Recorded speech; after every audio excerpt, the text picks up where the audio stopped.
between doctors and the Ontario government looks like it may inflict a fair amount of pain on patients. Some GPs forced to take pay cuts are now considering taking their practices somewhere else. CTV's medical specialist Davis Favreau has that story. Looks fine in there. There are a lot of frustrated doctors in Ontario. Just listen. Literally, the government has us on our knees with their hands around their throats. This is how bad it's getting.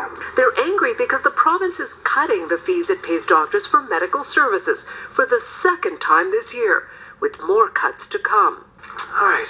With an office to run and student loans to pay, Dr. Kent Tischer is contemplating leaving for a province with secure funding for its physicians. I have an application ready for Newfoundland, so I'm going to be sending that off in the next couple of days. This specialist says she too may be moving from Ottawa to the U.S. I don't know how much of the fees are going to be taken away. And it is going to be very difficult to know if those fees are going to cover my staff. She says other doctors online are telling her the same, reminiscent of a physician exodus in the 1990s that created a doctor shortage. Patients are going to start noticing that their care is going to suffer because people are going to walk away from Ontario.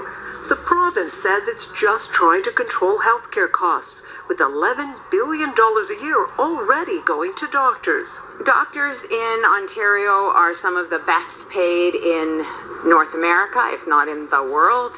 Their average earnings, says the province, $350,000 a year, from which doctors must pay for staff, office, and equipment. Most provinces resolve disputes with doctors using binding arbitration. Ontario, however, simply imposed the cuts when negotiations failed. Well, sure, it's bullying. The government's just doing whatever they want. They're not consulting us at all. It all has the makings of a showdown on the front lines of health care, with patients caught in the middle. Davis Favreau, CTV News, Toronto. Martin